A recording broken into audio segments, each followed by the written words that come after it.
ও মুসলমান, দুই শ্রেণীর কারা। আর এর আগে একটা কথা বইলে নেই, এর আগে একটা কথা বলি। আল্লাহর নবী শবে বরাতের সময় ইবাদত করছেন, নামাজ পড়ছেন, সবই করছেন। এখন অনেকে আছে ইউটিউবার, অনেক ইউটিউবের বক্তা, আপনারা তো বুঝেন না, সমুদ্রের ভিতরে যখন জাহিজাল খেয়াও দেন, জাহিজালের ভিতরে মাছ বাজে না, বোয়াল মাছ, কোরাল মাছ, কই মাছ, শিং মাছ, পুঁটি মাছ, দুই একটা কাঁকড়া উঠেনি, কুচ্চা, সাপ, ব্যাঙ উঠে না।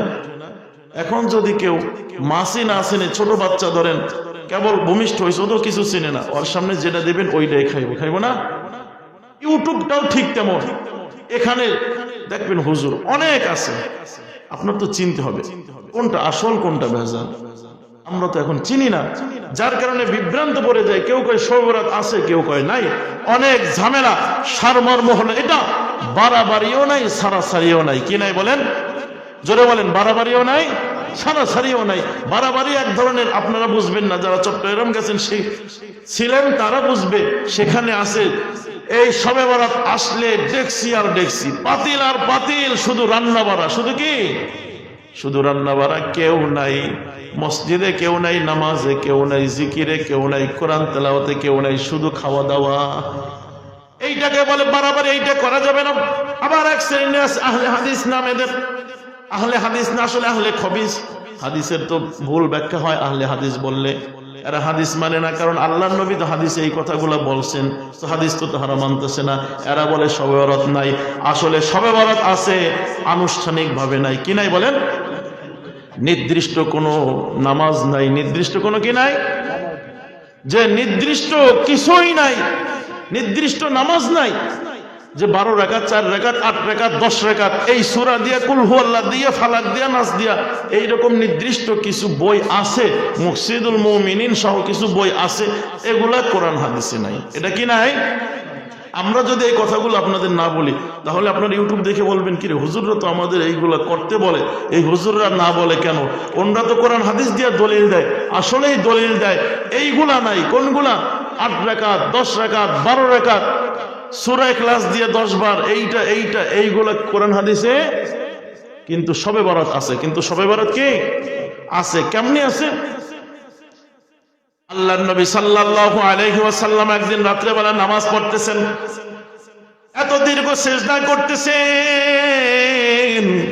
আম্মা জান আয়েশা সিদ্দিকা রাদিয়াল্লাহু তাআলা আনহা বলেন, আমি মনে করেছি আল্লাহর নবী মারা গেছেন, দুনিয়া থেকে বিদায় হয়ে গেছেন। আমি আল্লাহর নবীর আঙ্গুলের ভিতরে টাচ করলাম, একটু নাড়া দিলাম, দেখি যে আঙ্গুলের ভিতরে নাড়া দিলে নবীর আঙ্গুল নড়ে। এবার আমি আল্লাহর নবীকে নামাজ শেষ করে আল্লাহর নবী বলেন, আয়েশা তুমি কি মনে করছো আমি তোমার হক নষ্ট করে অন্য কোন স্ত্রীর কাছে গেছি, অন্য স্ত্রীর কাছে গিয়ে তোমার হক নষ্ট করেছি? আয়েশা তুমি কি এইটা মনে করছো? না না আয়েশা, আজকে হইল এমন একটা রাত, লাইলাতুন নিসফু মিন শাবান, শাবান মাসের অর্ধ রজনী, শাবান মাসের মধ্য রজনী রাত্র আজকে আল্লাহ পাক রব্বুল আলামিন বান্দার গুনাহ মাফ করে দেয়। আমি এই জন্য আজকে আল্লাহর সাথে কথা বলতেছিলাম। সুতরাং মুসলমান, শবে বরাত আছে কি নাই বলেন? আছে। কিন্তু আল্লাহর নবী কিন্তু সাহাবাগো সবাইরে ডাকে নাই, ডাকছিল নাকি? ঘরে বৈশা এমনকি বিবি আয়েশাকেও ডাকে নাই, তাই না? অন্য হাদিসে আছে আল্লাহর নবী একদিন যাইতেছে, ঘর থেকে বাইর হয়ে গেছেন, পিছনে পিছনে আয়েশাও যায়। কোন বিবির ঘরে যায়? আপনারা যারা আছেন, আপনারা তো 5 ওয়াক্ত নামাজ যারা পড়েন, রাত্রে যদি 12টার পরে চুপে চাপে ঘর থেকে বাইর হন, বউ সন্দেহ করে না কই যান? আল্লাহর নবী বাইর হয়েছে, আয়েশা সিদ্দিকাও পিছনে পিছনে গেছে, যায়া দেখে তিনি জান্নাতুল বাকির ভিতরে দোয়া করতেছেন, হাত উঠায় আল্লাহর কাছে দোয়া করতেছেন। আল্লাহর নবী পিছন থেকে দোয়া শেষ করে যখন ফিরে আসেন, ডাক দিয়া তাকায় দেখেন আয়েশা সিদ্দিকা রাদিয়াল্লাহু তাআলা আনহা। ডাক দিয়া নবী বলেন, আয়েশা তুমি কি মনে করছিলা তোমার হক নষ্ট কইরা আমি অন্য স্ত্রীদের কাছে যাই? না না, আজকে শবে বরাতের দিন, আমার সুখের দিন। আজকে যেই দিন আমার দুঃখের দিন ছিল, যেই দিন মক্কার মানুষ আমাকে ঠাঁই দেয় নাই, চিনে নাই, সেই দিন আয় খাদিজা আমার তোমার পাশে ছিল, আজকে সুখের দিনে আমি তোমার পাশে কিভাবে ঘুমায়া থাকি রে আয়েশা। আমি খাদিজার কথা স্মরণ করে তার জন্য দোয়া করার জন্য আমি এসেছি। সুতরাং মুসলমান, শবে বরাতের দিনে রাত্রে আপনার যদি স্ত্রী মারা যায় থাকে, আপনিও তার জন্য দোয়া করবেন, এইটা নবীর সুন্নাহ। সুবহানাল্লাহ। সুতরাং এটা সবাইরে নিয়ে যাইতে হইব, একটা হাঙ্গামা সৃষ্টি করতে হবে, এইটা করা যাবে না। নবী যেভাবে একা একা গেছেন সেইভাবেই আমাদের যেতে হবে, বুঝছেন? শবে বরাত আছে, এইভাবে আছে, কিন্তু নাই কিভাবে, আনুষ্ঠানিকতা ভাবে নাই। ইবাদত করবেন, জিকির আজগার করবেন, কোনো সমস্যা নাই, আনুষ্ঠানিক ভাবে করা যাবে না।